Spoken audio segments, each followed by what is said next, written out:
Behind me are the walls of Murallas Reales on the Spanish overseas territory of Ceuta. Now, these walls were built in 1415 by the Portuguese and have since been handed over to the Spanish. But for over 600 years, these walls have been built to defend Ceuta. Why? Because of its strategic location. Similar to Gibraltar, which we explored yesterday, this is at the opposite end. It's at the top of North Africa. And so again, it controls trade into and out of Africa, Europe and Asia. And today we're going to explore all facets of Ceuta and why it makes it so valuable to own this side of the Strait of Gibraltar, and how Europe still controls trade through the strait, whether it's the British at Gibraltar or the Spanish here on Ceuta. So let's find out what makes Ceuta so valuable to the Spanish. My name is David, and this is David Without Borders. I took a ferry across the Strait of Gibraltar to Ceuta, a Spanish city on the African continent, guarded by the fortress of Monte Hacho, overlooking one of the world's most strategic waterways. I lingered a little too long beside a statue that looked uncomfortably like something from the deep south, stood face to face with Hercules himself, all in the name of understanding why Spain still holds on to Ceuta.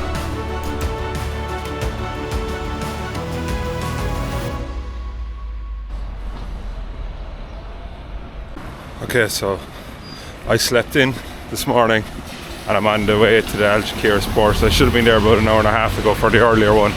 I don't know if it actually sailed or not. The weather's better, but heading down there now today because it says on the website that the next boat at 10:30, which is in 25 minutes, should still be running. So let's see.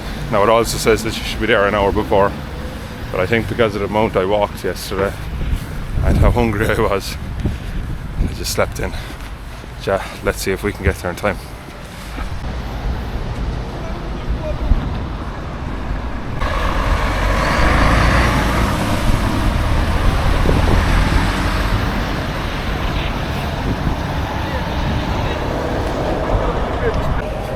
Okay, it looks like I'm like the last person here, and boarding is apparently in 3 or 4 minutes.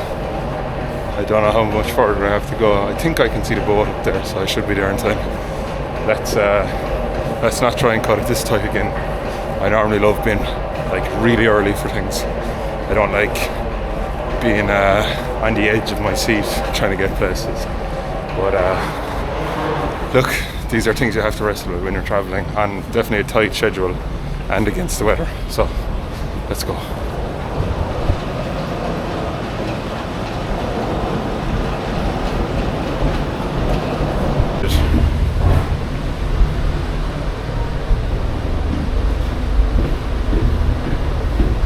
I kind of thought we'd be entering from the bottom, but that's what I know.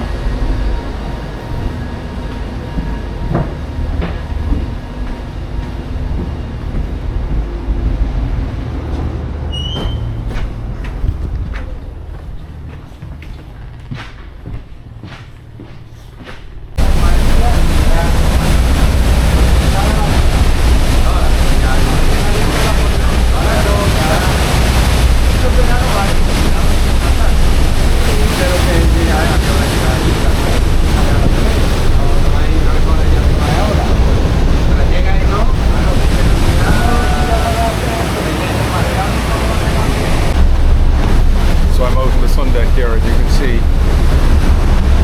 the areas in the Algeciras port where they load the container ships. You can see the big large cranes over here to my left and here, and it's the fourth busiest port in Europe.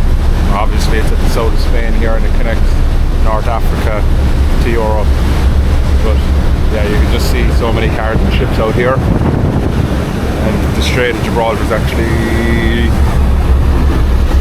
yeah, you can't see it right now, it's behind my left shoulder, the Rock of Gibraltar.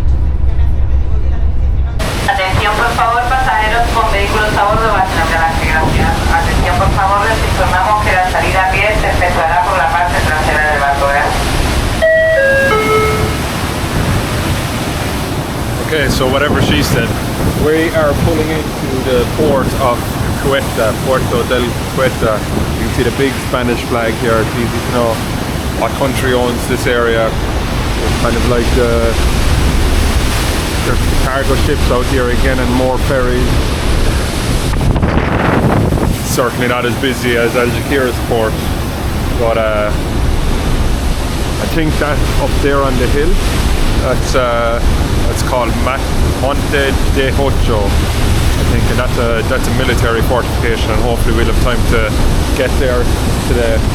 But yeah, weather's okay, so let's hope it stays that way. Let's hope we can get back as well, because I need to head towards the airport.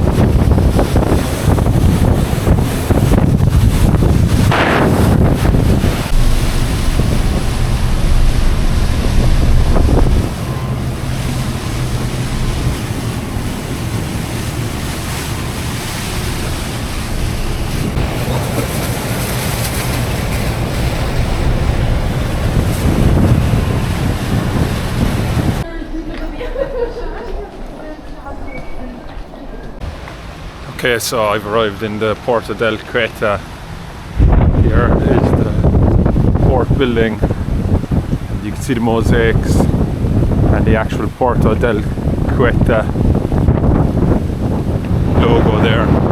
It's really windy, you can probably hear that from the video, and yeah, looks pretty Spanish to me. You can see up here what looks like Hercules holding a pillar, but I'm not 100% sure, but it makes sense if Gibraltar was one of the pillars, that Ceuta is probably the other pillar. But let's just have a look.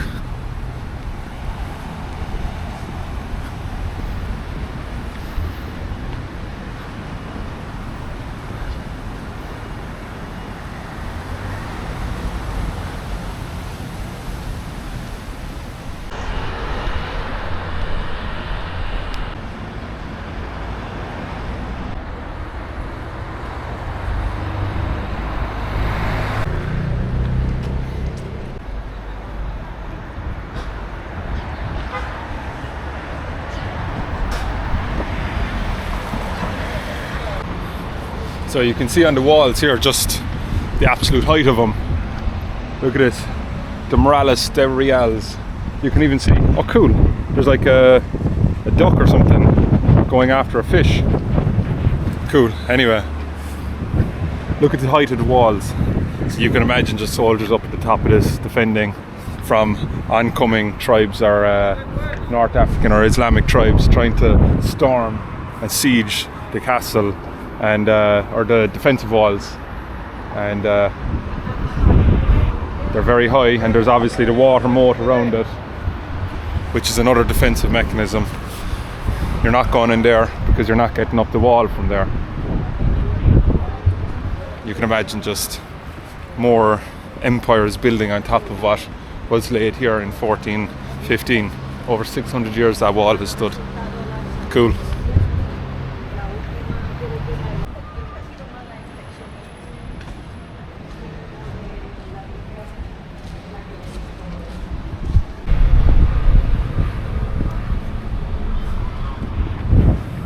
So of course here we have the Catholic churches being very Spanish. Nice design for the Catholic church. It's traditional Catholicism. You always get that feeling when you're in kind of Spain and Portugal, the real nice Mediterranean style of Catholicism. A bit different to the Irish style of Catholic church that I'm used to. Here we have some sort of a public garden, fairly well maintained, people out raking the grass. And it's kind of business as usual, as if it was just a regular Spanish town here in Ceuta. Of course, it's anything but. And look, here you have a monument, and you can see the Ceuta flag on a lot of buildings, the EU flag on a lot of buildings. And look here, right in front of me. There you have another example of what I was just talking about, up on the side of this building. Ceuta, Spain and the EU. Very nice. It's actually a really nice park.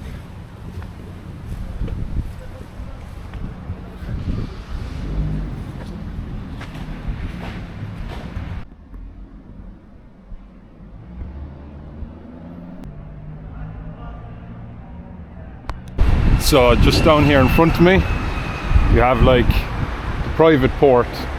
So this is where probably residents or tourists keep their boats and they visit Ceuta. And nothing too big and fancy here really. More smaller kind of boats. Might be people running tours and stuff. But you never know. Hola. So there you have it, and you can see the ferry port way over there in the back. And yeah, it's really nice and well kept. Of course, I haven't got out into the kind of, I suppose, residential areas. It might be a bit more run down and stuff, but the buildings look nice.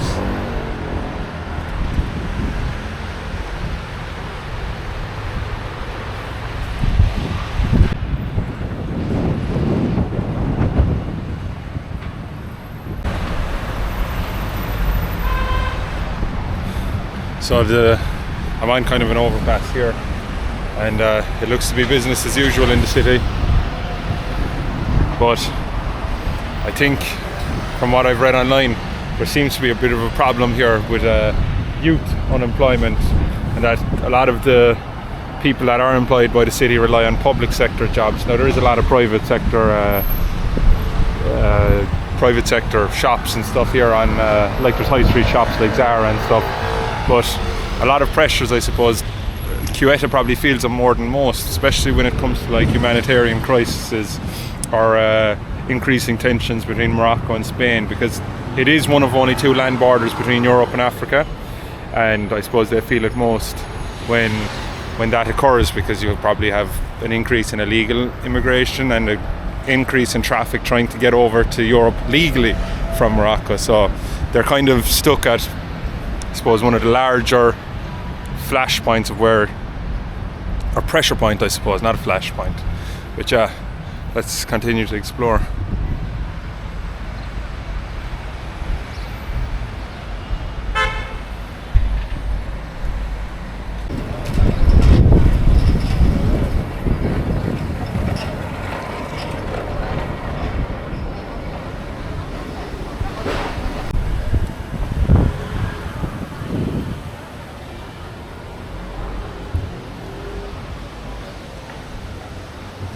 Of course, this isn't what you think it is.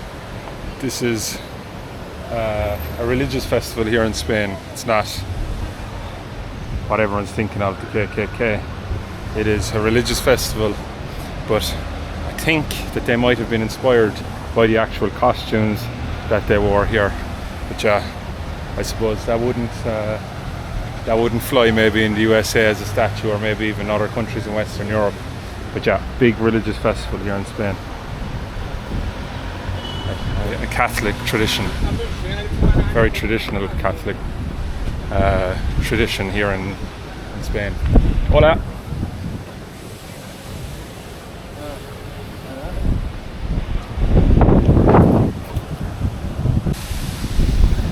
So this is like the main plaza here in the city of Ceuta, and you've got tall buildings on every side, and the church of course, and then you have the water feature, the fountain, you have food and cafes on either side, and a nice kind of monument here, and of course you have the church where it looks like the people, or that Spanish festival with the KKK style outfit on the other side. Then there's a cool building over here with kind of like flying dragons or lizards or something like that up on top of it. But yeah, nice plaza. The sun has come out, it's a bit more enjoyable now. I've had to take off all my extra layers and just the hat on because the bald head needs protection. But yeah.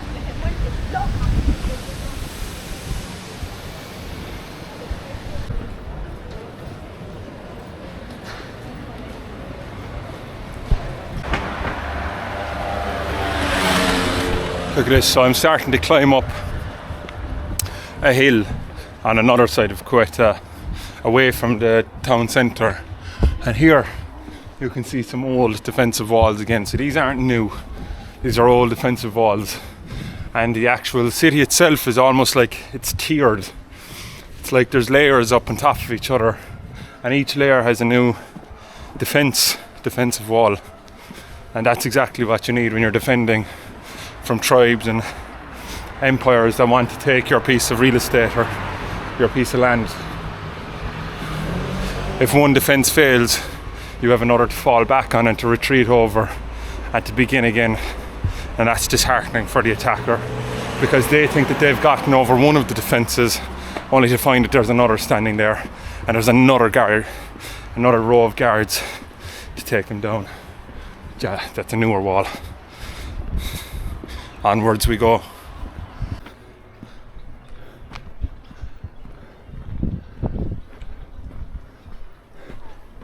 Drag up that hill, I'm absolutely sweating. Going through, hopefully there's not much more left. I'm after beating the shit out of Google Maps. It said that it said that it was a 45-minute walk from where I am.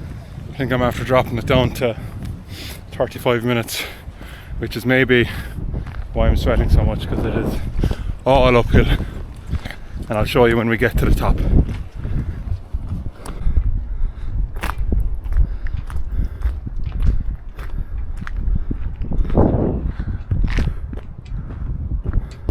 Got to the top and it's locked. Fucking fantastic.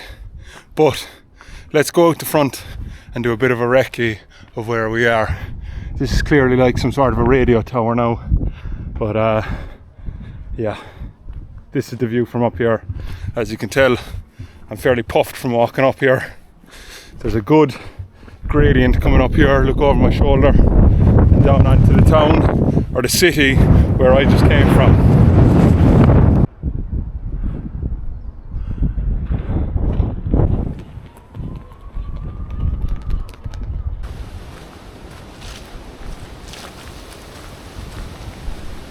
So behind me is Monte Hacho, which is the defensive fort built at top of the hill here in Ceuta. And if you ever needed any inclination why the Spanish chose Ceuta as their place, their piece of real estate, their most valuable piece of real estate that they needed to own, take one look at it. Okay? So it's a piece of land, it's a peninsula, and I'm at the edge of the peninsula up here. And this wall up here would have been used as a lookout point, and it's perfect for a lookout because it's a big, similar to the Rock of Gibraltar. It's up on a hill that you can stare out across all of the waterways. And again, like the British wanted Gibraltar because they could control the flow of goods and services through that strait. The Spanish needed it to control it from this side. Now the Spanish owned it slightly before the British owned Gibraltar, and originally this was Portuguese. Today you can see kind of more man-made structures down here. You can see the actual port, like there's a lot of concrete structures here, the rock armour. You can see down here, I don't know if I'm pointing at it, I think I am, there's a helipad. So there's obviously more modern means of transport into and out of the port today. You can see the ferry terminal where we came from earlier today, which seems very far away now. But over on these hills to my right and to my left is Morocco. And that's I suppose, I don't want to call it a problem or the problem border, but it is the problem. The flow of goods, services, sometimes drugs, and obviously with the migrant crisis here in Europe, them borders have been exacerbated, probably to a lesser extent than some of the islands in Greece and Turkey, like the Lesbos island and some of these places. But nonetheless, it's a porous enough border. People flow through it every day, from Spain to Morocco, Morocco to Spain. And even as you walk around the town here, you can see lots of people who look more North African in their ethnicity than they do look European. And so whilst Ceuta is Spanish, it's European, it's also very isolated, and it's geographically African, and it's permanently watched for this reason, because you have illegal trade, maybe narcotic trade, coming through these borders, and especially through the strait, And I noticed back in the bus station in Algeciras, every time I was waiting for a bus, or a bus was arriving, there was always a policeman or woman with a German Shepherd dog, and they were performing sniff tests on people and stuff like that. And for that reason, you can really tell what they're looking out for. It's drug trade, really, and to a lesser extent, probably the movement of people across the border. But they have an eye on everything here. And whilst we have the freedom of movement in Europe, this is probably one of Europe's hardest borders. There's actual checks. You have to pass your passport has to get stamped each and every time you pass through the border. Now, there may be a special dispensation for people that live down here in Ceuta, but especially if I was to pass the border into the surrounding Moroccan territory, I would have to have my border stamped. Nowhere else in Europe do I have to do that. Unless, of course, you're passing into a different continent, which you are here. But this is Europe's hardest border. It's not on Europe. It's not in the Schengen zone.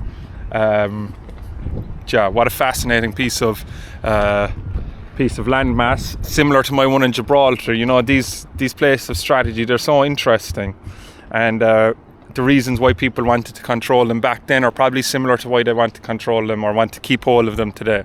But they still have the scars of empires and colonialism all across here.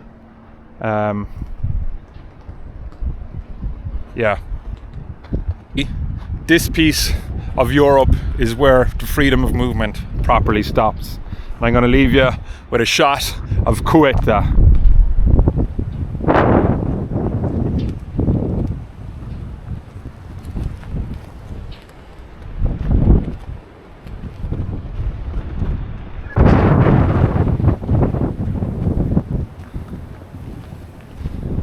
And so, even up here behind these walls are monitoring stations. Everything up here is monitoring down there.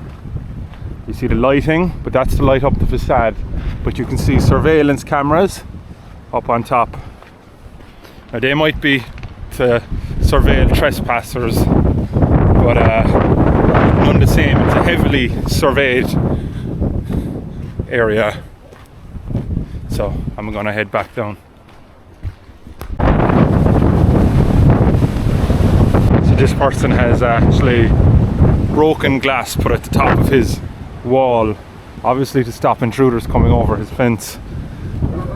I wonder if that's a hangover from maybe illegal migrants trying to find places to hide whilst they wait for a ferry trip or something of the sorts to bring them to mainland Europe.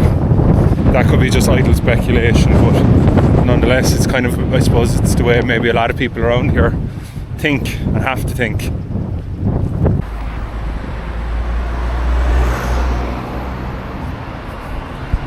Down to my right, there's like a park area. There's like a playground. There's basketball courts, football courts, futsal courts. There's like a place where kids can practice cycling. I think it's like a play town, maybe where you learn the rules of the road or something like that. But it's just here on the maritime front, the maritime park. Nice little amenity. It was time for me to catch my ferry back to Algeciras, as sailings had been reduced due to adverse weather in the strait. But before leaving, we explored Ceuta, a Spanish city on the African continent, from the strategic fortress of Monte Hacho, overlooking one of the world's most contested waterways, to the myths of Hercules said to have shaped this gateway between two worlds. Thanks for watching. If you'd like to keep up with my travels and stories behind places like this, make sure to subscribe so you don't miss what's coming next. I'll soon be releasing a video from Spain's narco port, Algeciras, the final part of this Campo de Gibraltar series connecting Ceuta, Gibraltar and Algeciras. Subscribe now to be alerted when it goes live.